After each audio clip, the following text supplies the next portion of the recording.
ইবনে শাইখুল হাদিসের ব্যাপারে বড় একজন ব্যক্তিত্ব, আমি নাম নিতে চাচ্ছি না, এই টাইপের মন্তব্য করে নাই। ক্ষমতার জন্য পাগল হয়ে গেছে, ক্ষমতার জন্য রাজনীতি করে। ওয়াজআলনা লিল মুত্তাকিনা ইমামা, আমাদেরকে মুত্তাকিদের জন্য নেতা বানায়া দেন। এই দোয়া আল্লাহ শিখালেন কেন এবং এই দোয়া তার খাঁটি বান্দাদের বৈশিষ্ট্য বললেন কেন? যদি ভালো মানুষ নেতা হওয়া আপত্তিকর হয়, পয়েন্ট বুঝেন, এগুলো না বোঝার কারণে বহু ঝামেলা হয়। এই দেশে দেখা যায় কখনো হুজুর টাইপের কিছু লোক এমন মন্তব্য করে যে অমুক অমুক হুজুর এরা রাজনীতি করে ক্ষমতার লোভে। নাউজুবিল্লাহ। কি কথা রে ভাই? ক্ষমতার লোভে, মানে বাক্যটার অর্থ কি আসলে?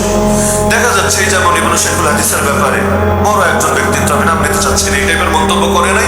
ক্ষমতার জন্য পাগল হয়ে গেছে, ক্ষমতার জন্য রাজনীতি করে। আর রাজনীতি ক্ষমতার জন্যই করে, কোনো সন্দেহ নেই। রাজনীতি যারা করে ক্ষমতার জন্য করে না, আপনি করলেও ক্ষমতার জন্য করবেন, এটা সিম্পল ব্যাপার, আলাদা বলার কিছু নাই। তো রাজনীতি করে ক্ষমতার জন্য, কিন্তু ক্ষমতা মানেই খারাপ, এই জিনিসটা আপনার মাথায় কে ঢুকালো?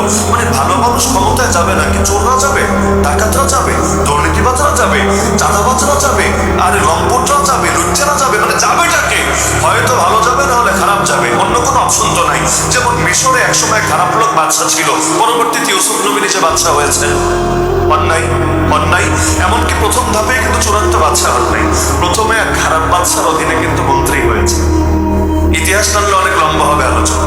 প্রথমে কিন্তু এক খারাপ ব্যক্তি তখন বাদশা ছিল, আজিজ মিসর। তিনি গিয়ে তখন খাদ্য মন্ত্রণালয়ের দায়িত্ব নিয়েছেন, ইজআলনি আলা খাজাইনিল আরদ, এবং চেয়ে নিয়েছেন।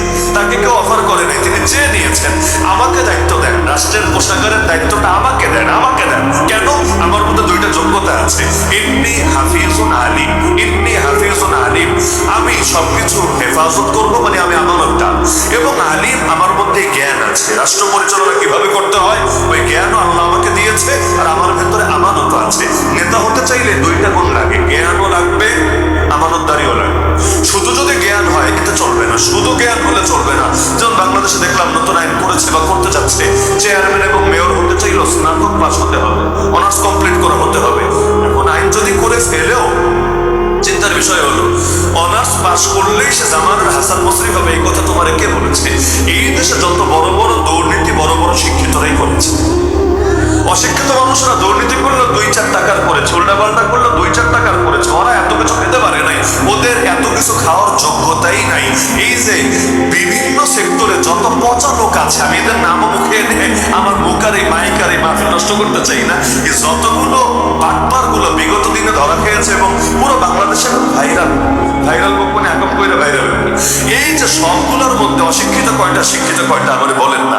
এমনকি নাস্তিক যে কয়টা আছে বাংলাদেশে, কয়টা অশিক্ষিত নাস্তিকের নাম আমাকে বলতে পারবেন? কয়টা? 10টা? 20টা? আমি তো ধারণা করি একটাও বলতে পারবেন, একটাও। একটা মূর্খ নাস্তিক বললে আমাকে দেখান। তাহলে অনেক বড় শিক্ষিত, অনেক বড় নাস্তিক, অনেক বড় শিক্ষিত, অনেক বড় সেকুলার। এমনকি মজার বিষয়, শরীফ থেকে শরীফা কারা হয়েছে? শরীফ থেকে শরীফা কারা হয়েছে? অশিক্ষিত মূর্খ লোকেরা না। ওই মূর্খ লোকদের সামনে নিয়ে এমন একটা শরীফারে হাজির করেন, আগে শরীফ ছিল, বাইরে কার থেকে বদনামায় আছে। এগুলো অশিক্ষিত লোকেরা করে না, শিক্ষিত লোকেরা করে। তাহলে শুধু শিক্ষা থাকলেই চলে না, বরঞ্চ ভেতরে মানুষ হওয়ার মনুষ্যত্ব আর আমানতদারি এগুলো তো থাকা লাগে। তো নবী ইউসুফ আলাইহিস সালাম বললেন, আমার মধ্যে ইলমও আছে, আমার মধ্যে আমানতদারি আছে, আমাকে দায়িত্ব দেন। অবশেষে তাকে দায়িত্ব দেওয়া হয়েছিল। যদি একটা পার্থক্য আছে, একটা পার্থক্য আছে এই বাংলাদেশের সাথে মিলাতে গেলে, সেটা কি? কারণ এই দলিল দিয়ে অনেকে বলবেন, হুজুর ওই ফ্যাসিস্ট, ওই জালেম, ওই সমস্যা, এদের সাথেও তো আমাদের দল করা যায়, আমরা গিয়ে এদের দলেই ঢুকে যাই না, এত ইসলামী দলের তো দরকার নেই, আমরা গিয়ে এদের সাথে ঢুকে যাই, আমরা গিয়ে জামানের ইউসুফ নবী হয়ে যাই। না রে ভাই, এখানে একটা বড় পার্থক্য আছে। সেটা কি? সেটা হলো নবী ইউসুফ আলাইহিস সালাম তার দায়িত্বে সম্পূর্ণ স্বাধীন ছিলেন, তাকে কোনো তাগুতি আইন মানতে বাধ্য করা হয় নাই।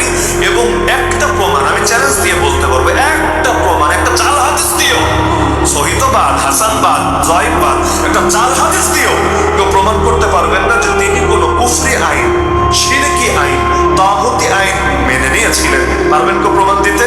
তার মানে তিনি যদি একটা বিভাগের দায়িত্ব পালন করেছেন, কিন্তু সম্পূর্ণ স্বাধীনভাবে সেই দায়িত্ব পালন করেছেন।